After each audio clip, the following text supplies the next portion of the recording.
ऋतु जी, आज का जो प्रश्न है, I'll get to that और फिर देखते हैं आगे किस तरह से होता है, क्योंकि जो क्वेश्चन आया है, एक भाई हैं जो कहते हैं कि मैंने अपने ब्रदर के साथ इट्स बिन 10 years मेरी बात नहीं हुई है क्योंकि कुछ प्रॉब्लम हुआ था उस वक्त पर, और उन्होंने इस सिचुएशन से जैसे ना डिटैच अपने आप को कर लिया और उसमें पड़े ही नहीं। जैसे एक होता है ना, हमने पहले बात की हुई है कॉन्फ्लिक्ट्स की, कि कई लोग होते हैं जो बात ही नहीं करना चाहते, कि चलो अवॉइड ही कर लो, क्यों पढ़ना उसमें, बिकॉज वो काफ़ी रिस्पेक्ट करते थे अपने ब्रदर को, लेकिन इसलिए आर्ग्यूमेंट में नहीं पड़े या आगे कुछ, उनको लगता था it's better to just let it be. लेकिन वो बात मतलब इतनी बढ़ गई आज कि 10 साल, it's a very very long period, कि अपनों से हम बात ही ना करें।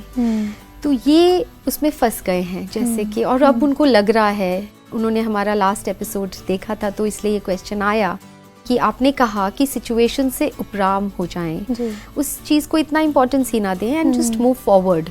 तो कह रहे हैं उनको समझना है अभी कि ये कहाँ तक सही है, कि मैंने जो करा मुझे अभी लगता है कि सही नहीं है, लेकिन आपने ऐसे आप समझा रहे हैं कि उपराम हो जाए, तो ये किस तरह से? श्योर, देखिए जब हम उपराम होने की बात करते हैं, we are actually talking about state of mind. हमारा मन जो है, मन के स्क्रीन पर वो चीज़ नेगेटिव होल्ड ना करे, इन द सेंस वो सिचुएशन का पानी बोट में ना आए, विच इज़ हमने अपने मन की स्थिति को उपराम किया।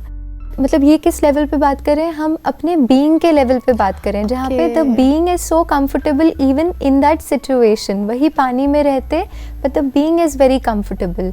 बट यहाँ पे जो क्वेश्चन आया है, it's a very important and relevant question, and I am glad कि उन्होंने इसको दे ब्रॉट इट अप, और उसका क्लैरिफिकेशन आज हम दे पा रहे हैं कि जहाँ पे हम रिश्तों की बात कर रहे हैं और उन एक्शंस की बात कर रहे हैं, that's more of a doing part, right. So doing पे हमें जो एक्शन लेवल पे करना है, suppose it's a close relationship, it's a family relationship, we need to talk it out, तो हमें बात करनी है, that's at a doing level. जो एक्शन या कर्मना जो रिश्तों में फ़र्ज की बात है या उसकी बात आती है, तो वो हमें ज़रूर करना है, हमें अपने रिश्तों से उपराम नहीं होना है, लेकिन किसी भी सिचुएशन का जो नेगेटिव इफ़ेक्ट है उससे हमें उपराम होना है, राइट। और वो है हमारे स्थिति, हमारे मन की स्थिति, the way we are, the being part of it, वो जब उपराम है। और उसके बाद सोचो, अगर मैं उसी भाई से वो फीलिंग के साथ बात करता हूँ कि अच्छा इन्होंने ऐसा किया या ऐसे हो गया, या इस स्थिति से बात करता हूँ, even if I want to find a solution, तो वो डूइंग पार्ट में कहीं ना कहीं वो वो कहीं ना कहीं डिविएट हो जाएगा टुवर्ड्स ब्लेम, कि आपने ऐसा किया। So when we talk about उपराम होना, मतलब किसी भी सिचुएशन के नेगेटिव इफ़ेक्ट से उपराम होकर अपने को स्टेबल बनाकर और फिर एक्शन में आना। तो एक्शन से तो हमें भागना ही नहीं, हमें अवॉइड नहीं करना है किसी सिचुएशन को, क्योंकि कब तक अवॉइड करेंगे और कितनी सिचुएशंस को अवॉइड करेंगे। लाइफ में we will keep having situations, life है तब तक सिचुएशंस है, वी कांट रन अवे, है ना। और कुछ अनइम्पॉर्टेंट है, कुछ लाइफ में हम किसी से बस रास्ते में यूं ही मिल गए हैं और हम लेट गो करके मूव ऑन हो जाते हैं, but about a close relationship तो हम नहीं मूव ऑन होंगे। कितना अवॉइड करोगे, कितना अवॉइड करेंगे और कितनों को अवॉइड करोगे, situations and people, how much will you avoid, because हर स्थान पे, हर रिलेशनशिप में there will be something which will be different about that other person. Of course हो सकता है कि इस सिचुएशन में 10 साल हो गए तो उसका जो जो सिचुएशन का इफेक्ट है वो ज़्यादा होगा, but at least now I should be able to overcome that hurt, या जो भी हमने क्रिएट किया है, दैट सेंस ऑफ जो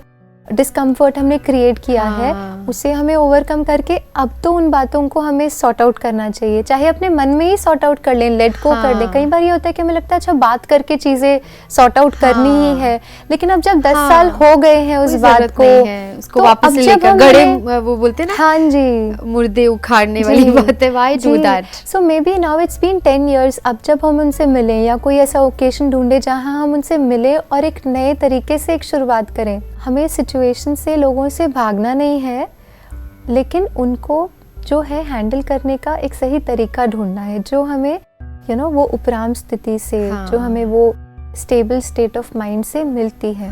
और फिर शायद हमें 10 साल भी ना लगे, नहीं लगेंगे। बिल्कुल, जब हम अपनी ओरिजिनलिटी में, अपनी बीइंग Yeah. में रहेंगे, Yeah. That I am peaceful from Yeah. With in, I am Yes. Stable, Yes. तो फिर बाहर की कोई भी चीज इतनी अफेक्ट हो इतनी नहीं हो सकती कि कि 10 हम साल बात ही ना करें, जी, अपनों से बात ना अपनों से करें। बात ना और करें। यहाँ पे ये भी तो चीज़ है ना, रिश्तों को थोड़ी अहमियत दे दी जाए। अपनों से हम बात क्यों नहीं कर रहे? कहीं ना कहीं अहंकार, ईगो कि यू नो ये मेरी बात नहीं मान रही या वो व्हाटएवर, तो हम उस ईगो को रिश्तों से ज़्यादा इम्पोर्टेंस जी, दे रहे हैं। जी। तो अब समझना है कि जब हम अंदर ही अपने को रिस्पेक्ट इतना दे दें कि आई एम जी। Like this Yes. पीसफुल, तो किसी के साथ अनबन होना और वो भी इतना लंबा टाइम जी पॉसिबल ही नहीं नहीं है। है। Beautiful, thank you Ritu ji, thank you so much. I hope आपको अपने सवाल का जवाब मिल गया होगा। आपके कोई सवाल हो तो आप हमें व्हाट्सएप कर सकते हैं या फिर ईमेल भी कर सकते हैं। तब तक let's connect through our show Youth Connect. Thank you. Om Shanti.